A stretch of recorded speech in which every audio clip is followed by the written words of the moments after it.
area natin.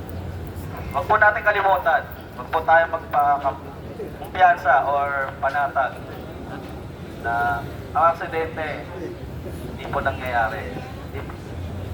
Totoo po ba na hindi na nangyayari ang aksidente? Siyempre hindi. Hindi po natin inaasahan yan, di ba? So, ano po ba ang gagawin natin? Lagi po natin susuotin yung mga PPE po natin saan man po tayo magpunta sa mga area na gagalawan natin. Dahil hindi po natin alam kung hanggang saan po yung tagal yung buhay natin. Hindi po natin inaasahan yan. Mga aksidente na yan. So, ngayon lang po. Next po is yung mga keeping tools na ginagamit natin. Yung mga, usually yung mga PVC na mayroon pong concrete blade.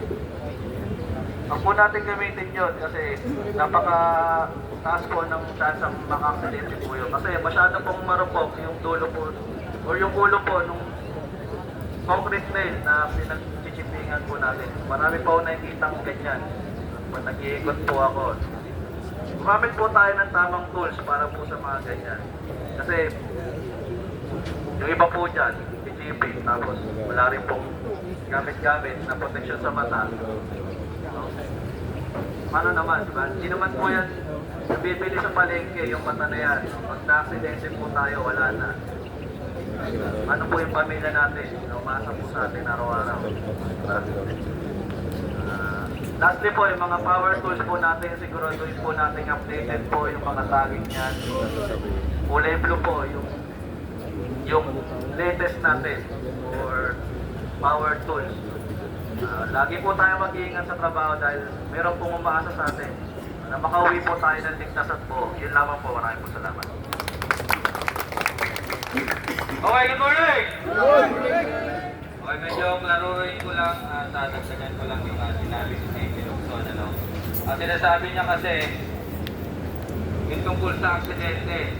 Ano po ba si aksidente?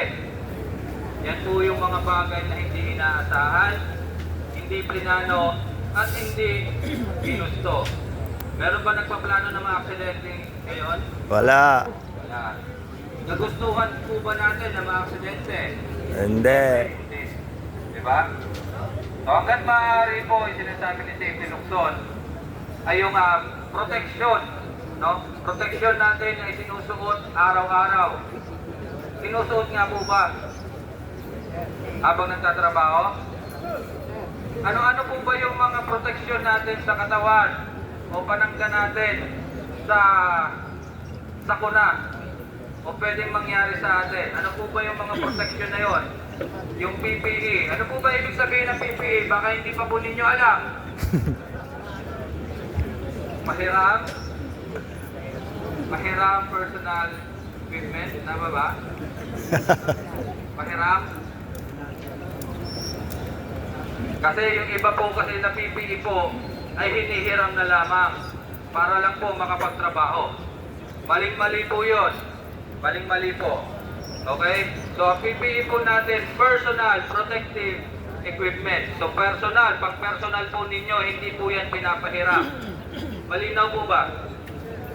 Malinaw. Doon sa mga nasa likod. Ano? Hindi daw malinaw eh. Hindi malinaw? Personal protective equipment. Ibig sabihin, pansarili po. Hindi po yan pinapahiram kung kani-kanino. Okay? Yan po mga personal protective equipment na yan, ay yan po dapat ay ginagamit habang tayo po ay nagtatrabaho. Tama po ba, Isha Pro? Yes, sir.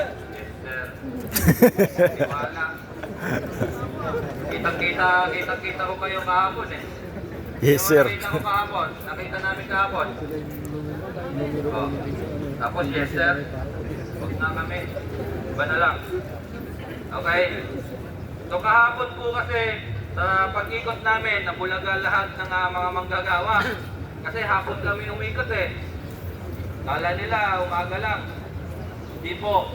So kahapon, pag-ikot namin, mga walang hard hat, mga wala ng spectacles, wala ng industrial face shield habang nagkakating ng gumagamit ng grinder habang nagkakating ng tiles, wala ng mga gloves, walang earplug,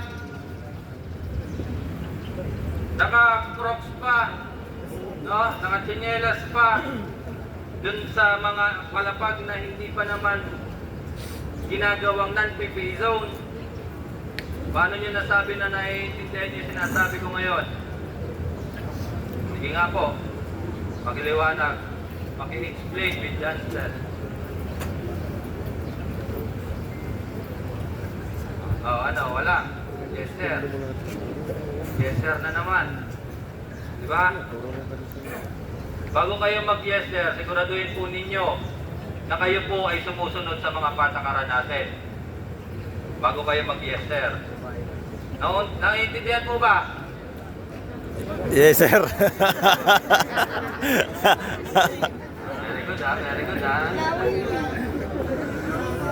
Naiintindihan po ba? Kailangan po ba natin magsuot ng PPE habang nagtatrabaho? Yes, sir.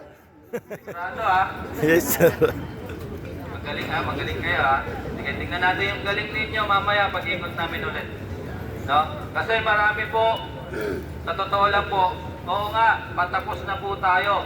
Itong project ni Urian ay patapos na. Uunti na lang po yung mga high-risk activity natin. Ngunit, subalit, ay kailangan pa rin po nating sumunod sa mga patakaran dito sa loob.